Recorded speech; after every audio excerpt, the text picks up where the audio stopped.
Anteriormente limitamos con 11 países, ¿con cuántos por tierra y con cuántos por mar? 5 y 6.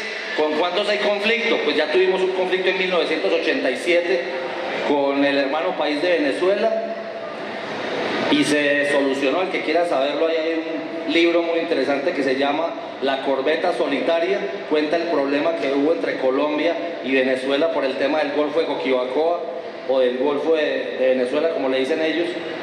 Y con Nicaragua pues tenemos un conflicto desde hace muchísimo tiempo, que es lo que quiero que vengamos a entender hoy acá las personas que nos están acompañando y escuchando, qué fue lo que pasó con San Andrés en el año 2012. Siguiente, por favor. Este es el mapa de Colombia. Lo que suele pasar en los colegios, cuando estábamos en el colegio, es que nos enseñaban solamente este mapa de Colombia, lo que está en verde nomás. Pero se les olvidaba a nuestros profesores de geografía enseñarnos toda esta cantidad de riquezas que tenemos en el mar y que tenemos un territorio marítimo casi tan grande como el territorio terrestre, por decirlo de cierta forma. Es casi la misma proporción, pero si no nos lo enseñan, entonces lo que uno no conoce pues tiende a no quererlo, a no defenderlo, a no amarlo y a no luchar por él. Entonces, primer llamado, conozcamos el mapa de Colombia en su totalidad. Esta rayita que está aquí de forma vertical coincide con algo que se llama el meridiano 82. Ese meridiano 82 es el que entró en disputa precisamente con el hermano país de Nicaragua. Esa rayita vertical que está ahí encima. Sigamos. Entonces, después del 19 de noviembre del 2012, no sé si se ve bien, pero todo lo que estaba en azul era mar territorial colombiano. Desde el 19 de noviembre del 2012, según el fallo de La Haya, ya solamente el espacio que está en verde es el territorio o el mar territorial colombiano, y el resto que quedó en azul pasó a ser parte del mar territorial de Nicaragua. Vamos a entender por qué nos pasó esto. Hoy el fallo está inaplicado por parte del gobierno colombiano, pero próximamente es muy probable que se haga un nuevo tratado para cumplir con esa sentencia que dictó La Haya en el año 2012. Siguiente, por favor. Antecedentes. Habrá que mirar algunos casos que son muy importantes para darnos cuenta que no es el único conflicto que hay sobre límites marítimos en el mundo, ni el único que hay en Latinoamérica tampoco. Acaban de fallar uno entre Chile y Perú, también esa corte. Y es importante que si queremos mirar cómo es nuestro fallo, hay que mirar cómo les fue a otros países y qué han hecho los otros países cuando les han fallado en contra, porque no somos los únicos que lo hemos inaplicado de inmediato, sino que pues hay más países en el mundo a los que les pasa eso. Esta Convención de Derecho del Mar de 1982 son las reglas del derecho del mar en el mundo. Sin embargo, esas reglas del derecho del mar en el mundo pasa algo muy interesante, y es que Colombia no firmó ese tratado. Precisamente ¿por qué? Porque no nos interesaba que nos aplicaran esas reglas. ¿Por qué no nos interesaba? Para que no nos pasara precisamente lo que nos pasó. Pero a pesar de que no firmamos la Convención de Montego Bay, o sea, de Jamaica, de 1982, nos aplicaron las reglas de 1982. Eso es lo preocupante del fallo. Siguiente. Es importante entender a los que están aquí y a los que les gusta el derecho y a los que han estudiado derecho o son estudiantes de derecho, que uno estos temas generalmente los va a ver por allá en Derecho Constitucional General. Eso es empezando la carrera, son de los primeros años del derecho, donde deberían explicarle muy bien a uno, la verdad con sinceridad es que no se hace en muchas universidades, que parte del territorio, los estados tienen 4 elementos.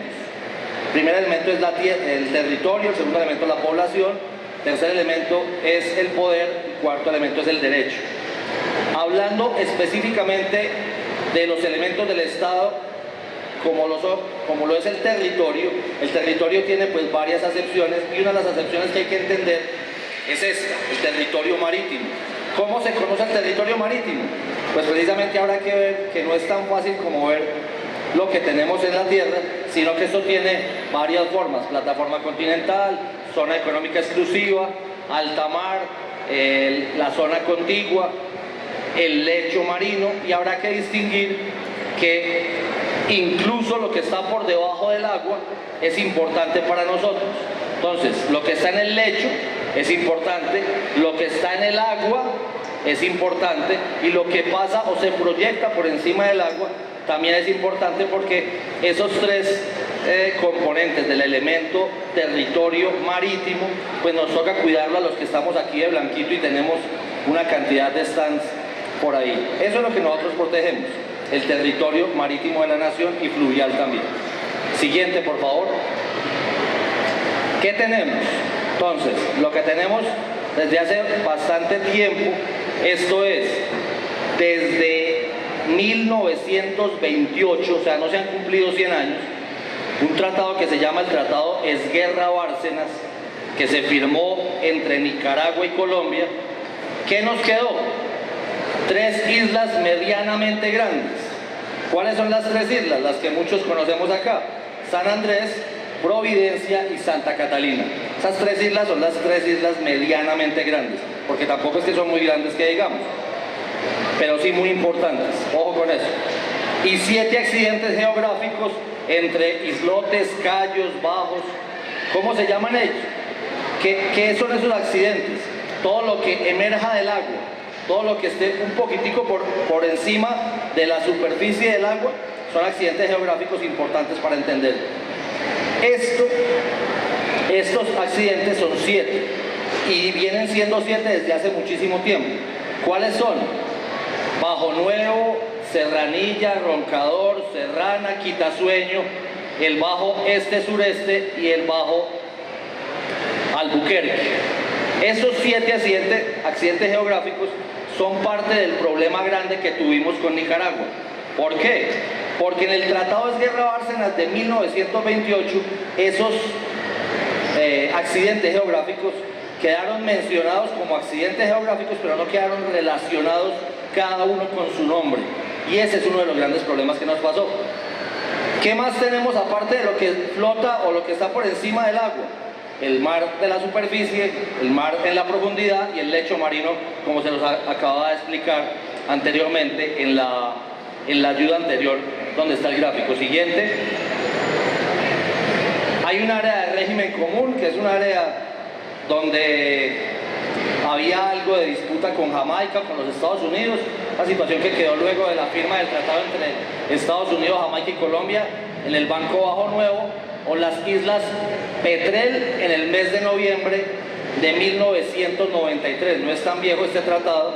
Entonces, si se dan cuenta en los mapas de Colombia, allá arriba en el mar hay un área que está como rayadita.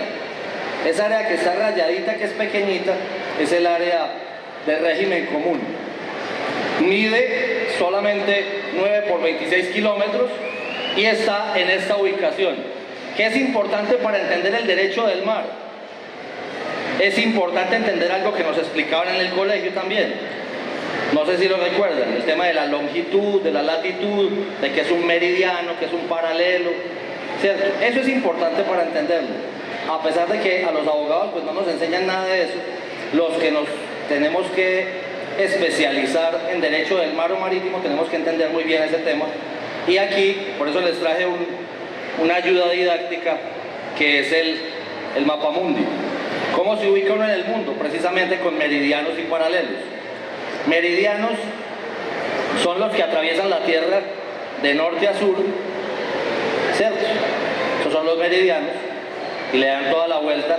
El meridiano 0, ¿por dónde pasa? Por acá, por Greenwich, o sea, por Londres. Y de ahí se empieza a contar.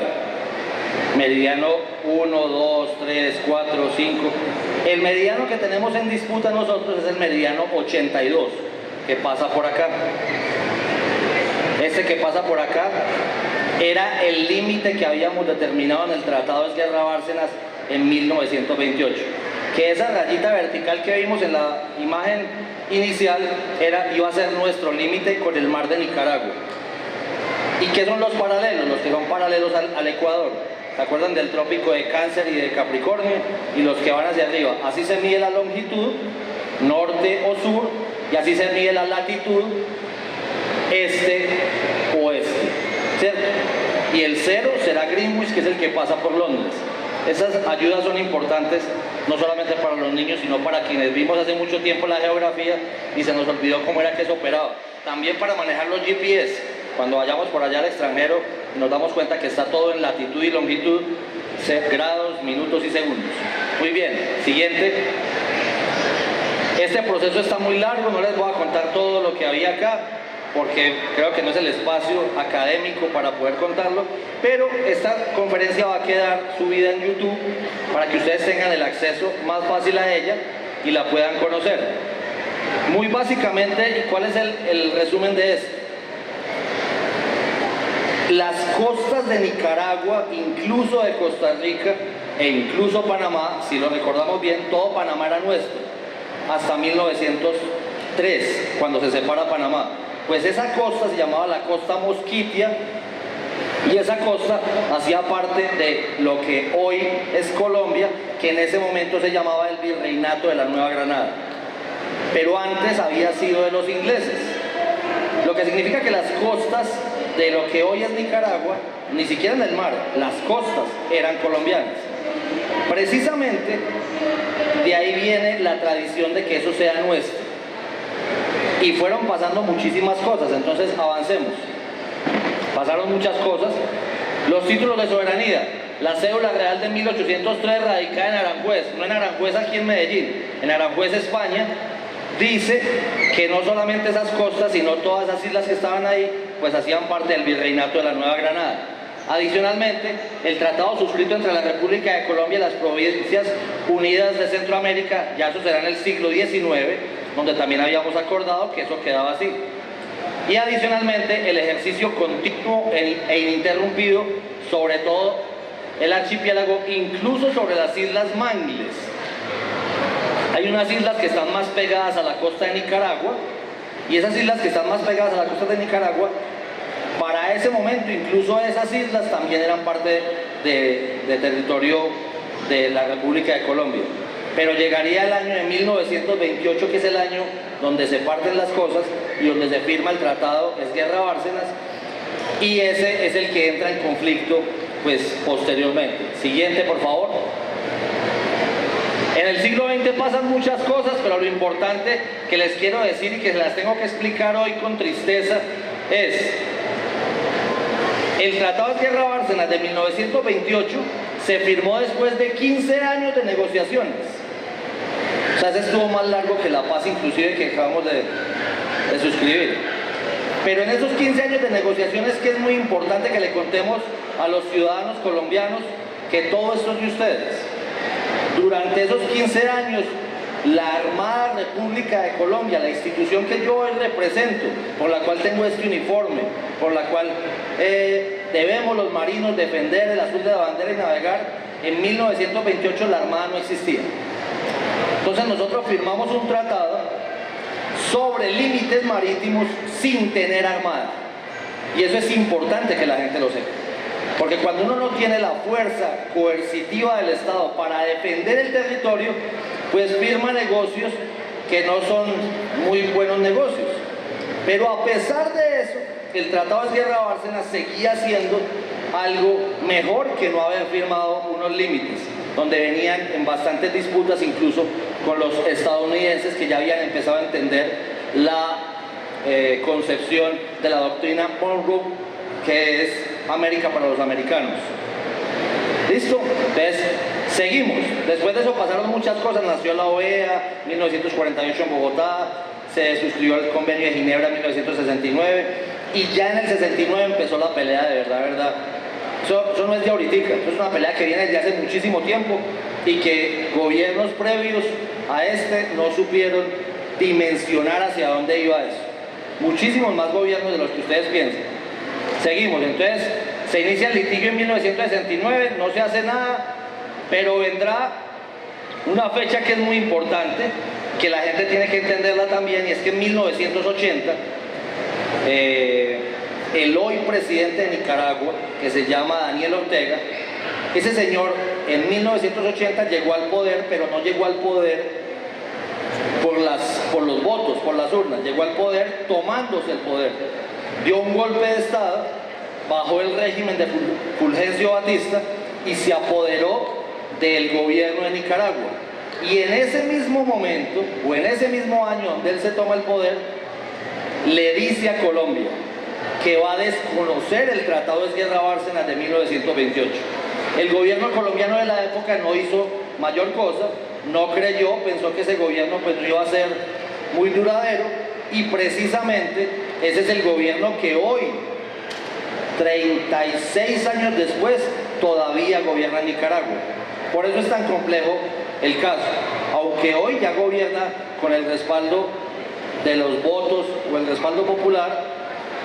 En ese momento no lo tenía, pero él nos vislumbró que se iba a venir y nosotros no tomamos las medidas pertinentes en ese mismo momento. Siguiente, por favor.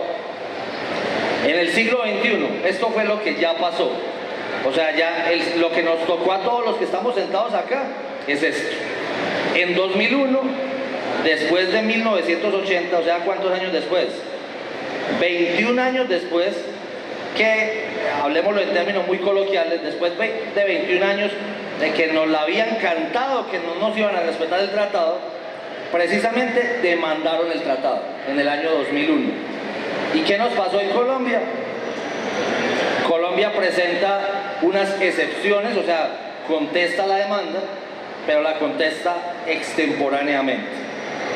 Entonces, ahí hubo varios errores por parte de quienes estuvieran al mando de la Cancillería, esto es del Ministerio de Relaciones Exteriores, y de quienes estaban al frente del caso. Pero bueno, en 2007 se vendría el primer fallo, y en el primer fallo, o el fallo número 1, que no es el que yo voy a explicar acá, yo voy a explicar el fallo número 2. En el primer fallo nos dijeron que nos iban a respetar el tratado, que nos iban a respetar una cantidad de disposiciones que estaban en el tratado, y en el fallo número 2, que es del año 2012, o sea 5 años después, no respetan lo que la propia Corte había dicho en el año 2007.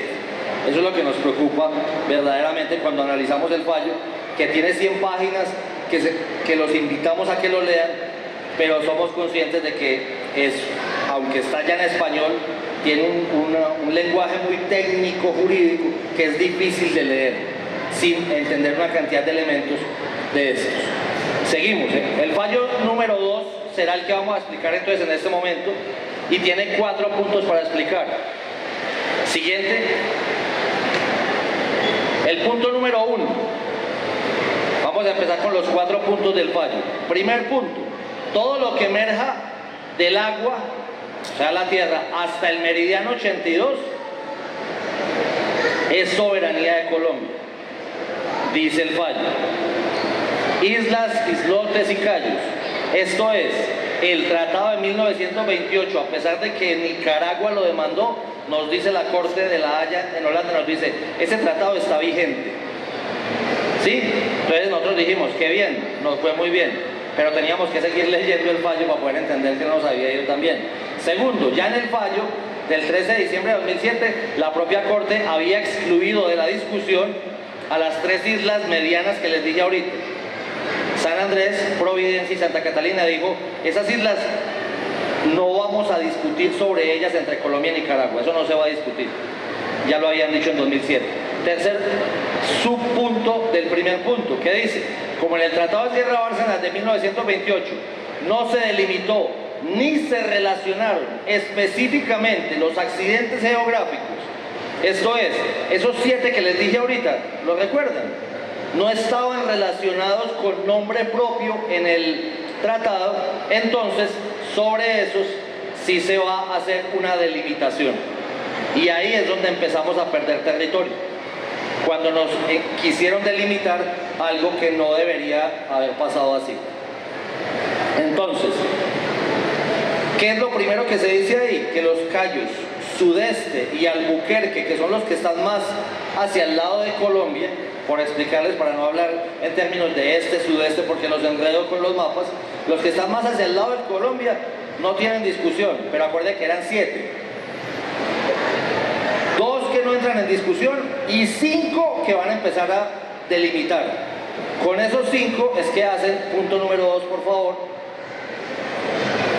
empiezan a trazar una frontera marítima, porque dijo el Tratado de Guerra que el Tratado de Guerra Bárcenas no era sobre límites marítimos, y que como no había límites marítimos, de hecho la Corte se contradice bastante, porque reconoce unos límites marítimos, pero dice que no es de límites marítimos.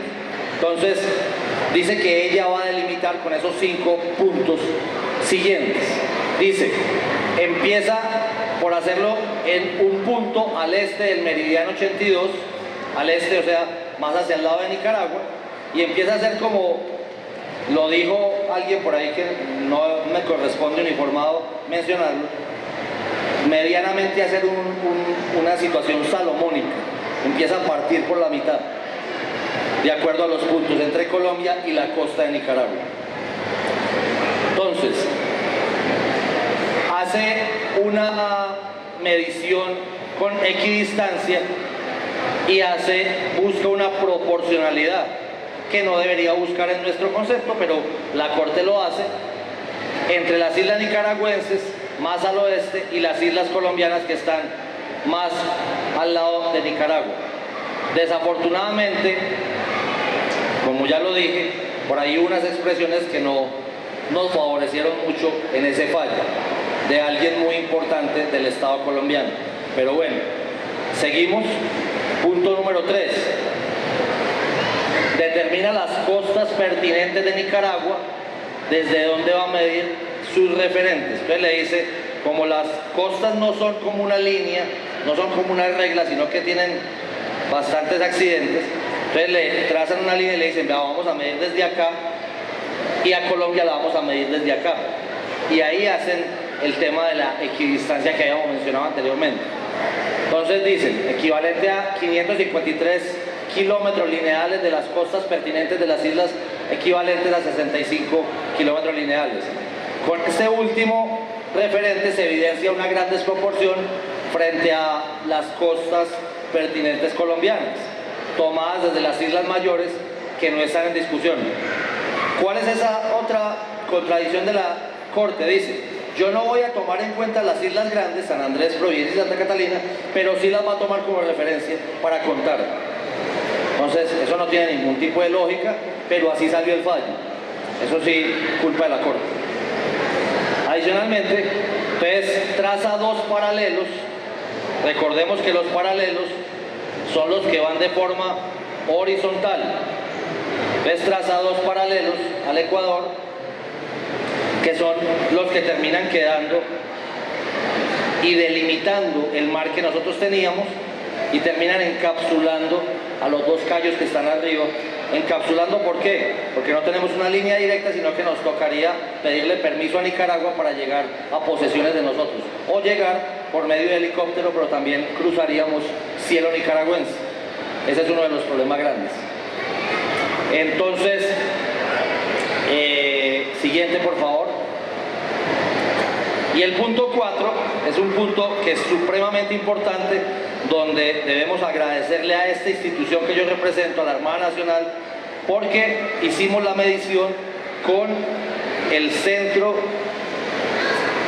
de Investigaciones Oceanográficas e Hidrográficas, específicamente con hidrografía, para mostrar que una de esas rocas que sobresalía de la tierra proyectaba mar territorial, y que así nos tenían que respetar mar colombiano y territorio colombiano.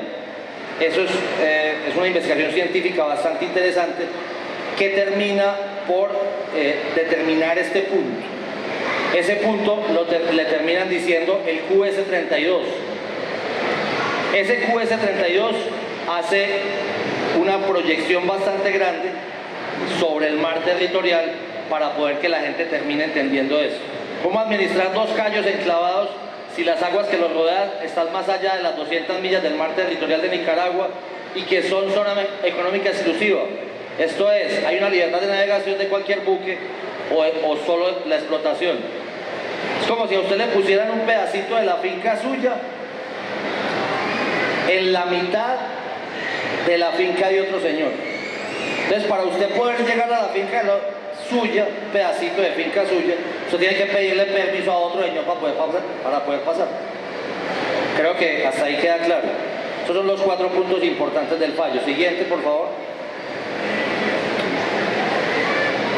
Como sé que es un tema bastante técnico que no le interesa a todo el mundo, pero nos debería interesar a todos y nos debería interesar desde el colegio, entonces los voy a invitar a que hagan la búsqueda en algunos libros y los temas básicos, a dónde se pueden buscar. El derecho internacional público tiene unos temas que llaman principios. Estos principios son los que empiezan a luchar entre ellos. Hay un principio que se llama iuti possidetis iuris, como poseéis de acuerdo al derecho, así poseeréis. Entonces, ese es el argumento de Nicaragua. Pero ese argumento nosotros también lo podríamos utilizar. Se lo valen a ellos en la corte. Hay otro principio que se llama el rebus sic stantibus. Todos estos están en latín, porque el derecho romano, pues de allá vienen los principios generales del derecho internacional público. Dice, mientras sigan así las cosas y no cambien las condiciones. ¿Qué dicen ellos? Que las cosas han variado. Básicamente, ¿en qué han variado? Dicen ellos que cuando se firmó el Tratado de Sierra Bárcenas de 1928, ellos estaban bajo la ocupación de los estadounidenses y que habían firmado ese tratado bajo coacción.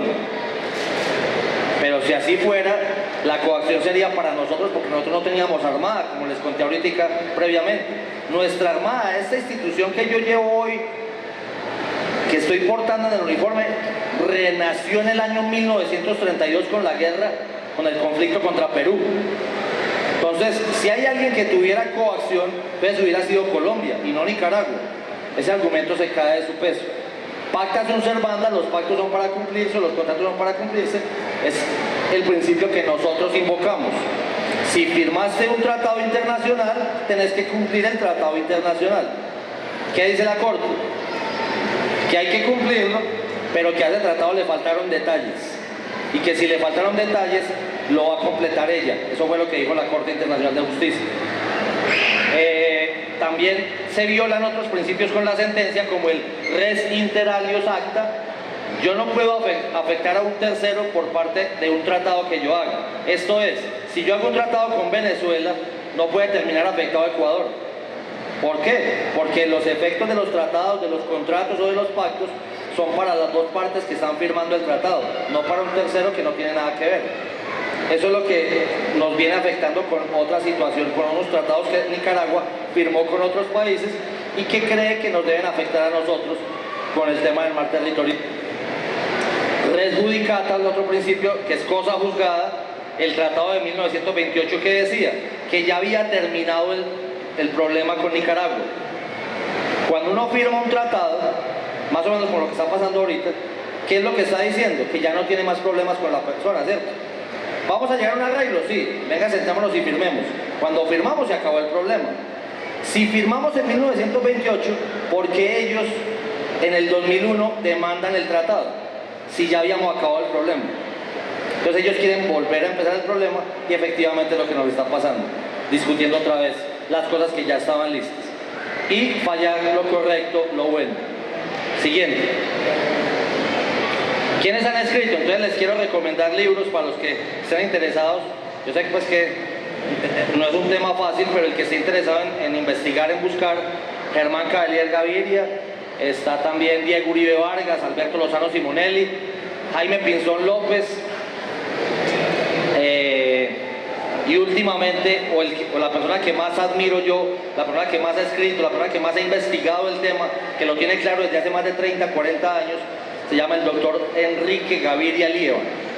Y Enrique Gaviria Líbano tiene muchos libros, de hecho tiene una teoría, una tesis, que se llama la tesis Líbano, que era decretar, para que no nos pasara lo que nos pasó, el estado archipiélago, convertir casi a San Andrés en un estado asociado de Colombia, pero todo él, con todos sus callos, con todos sus islotes y con todos sus accidentes geográficos. Siguiente. Estos son los libros.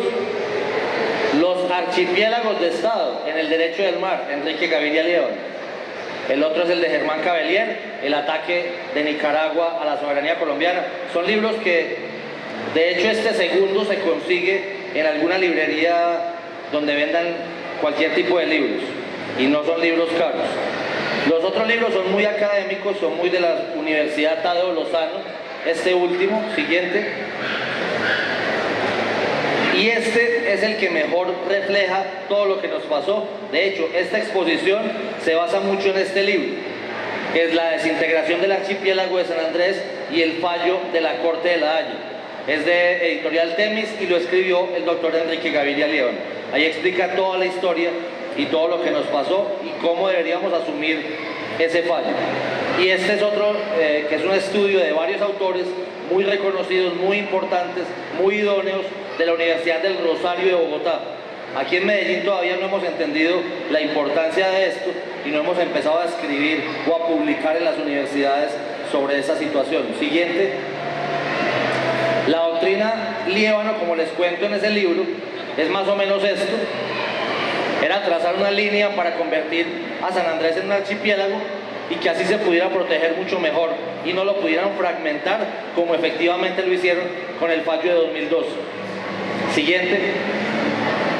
Actualmente hay gente muy idónea en Colombia que conoce mucho del tema. El doctor Ricardo Abella Galvis, de la universidad, en este momento trabaja en la Universidad del Rosario, y el doctor Eduardo Valencia Ospina, pero no vive aquí en Colombia, pero es la gente mejor capacitada en estos temas. Siguiente. Los mitos. Mar territorial se perdió. Falso, se perdió territorio marítimo, pero no es lo mismo. Los fallos se confunden con los autos. Ahorita en abril pasó otra cosa, no sé si se dieron cuenta. ¿Qué está pasando? Nicaragua, después del fallo de 2012, volvió a demandar. Y vinieron a demandar porque quieren más de lo que ya lograron en el primer fallo. Pero también quieren que se cumpla el primer fallo. Entonces, es bueno no confundir lo que está pasando en este momento, donde no hay fallo en el segundo proceso, con lo que sí hubo ya fallo. En el 2007 hubo un fallo y en el 2012 hubo un segundo fallo. Se confunden diálogo, negociación, solución pacífica de las controversias con timidez, debilidad y miedo. Esta institución que yo represento está preparada para defender el territorio nacional. Y en el momento en que se nos dé la orden, vamos a defender el territorio nacional, las islas, el mar y todo el territorio. Pero lo que no se puede es que los otros países confundan que no hemos actuado porque nos dé miedo o porque no tengamos las armas para hacerlo. Sí las tenemos y estamos preparados, entrenados y capacitados para hacerlo. Simplemente que las decisiones políticas, los militares cumplimos las órdenes y estamos subyugados al poder civil como respetuosos de la Constitución y de la ley. Que no se hayan ejercido las defensas idóneas no quiere decir que no se tengan. La voluntad política y los factores externos son otra cosa, pero eso está por fuera del poder que podamos, del poder que debemos ejercer los militares. Los militares nos disciplinamos al mando civil, como en este momento. ¿Dónde se ha perdido? Dicen ellos que Colombia es un país que no cumple los fallos. Eso es falso. Colombia ha perdido en otras estancias, en otras cortes, y se ha cumplido. Pero es que ver un fallo como el del 2012, que es un fallo absolutamente contrario a derecho, es muy difícil de cumplir. A pesar de ello, se están haciendo los esfuerzos para mirar cómo se va a implementar las disposiciones que dijo la Corte. Siguiente. Esta que les estoy mostrando son los muchachos que en la Escuela Naval Almirante Padilla, en Cartagena, los muchachos que en la Escuela Naval de Suboficiales en Barranquilla, y que los muchachos que están en Coveñas, en la Escuela de Guerra Anfibia, preparándose los infantes de Marina. Todos los días estamos capacitándonos y preparándonos para defender el país, para hacer esta defensa. Tenemos 3 escuelas, una en Cartagena, la de los oficiales donde estudiamos nosotros, otra en Barranquilla, los suboficiales navales, y otra en Coveñas, donde se forman los suboficiales de la Infantería de Marina. Estos muchachos se están formando no solamente en navegación, no solamente en arquitectura naval y en ingeniería naval, también se están formando y se deben formar en derecho del mar, en derecho internacional, para poder entender cómo se deben defender los derechos del país, los derechos al territorio colombiano, los derechos a la soberanía colombiana que están en disputa con algunos otros estados. Siguiente. Las conclusiones, pues yo quisiera que esta vez las dieran ustedes, las tomaran ustedes, de lo que hayan entendido, de lo que hayan visto, de lo que les parezca importante. Simplemente, sin poder decir más allá de lo que puedo decir con el uniforme, el fallo es importante que lo lean, sobre todo a las personas que estudian derecho o que son abogados o que les gusta el tema de defender la soberanía nacional y entender qué fue lo que pasó, y les doy las gracias por habernos escuchado. Entonces, muchísimas gracias. Nos pueden visitar en un canal de YouTube para que vean la conferencia completa y todas las diapositivas. Dios los bendiga y aspiro que hagamos, les pido un minuto de silencio por los 3 infantes de Marina que murieron el día de ayer.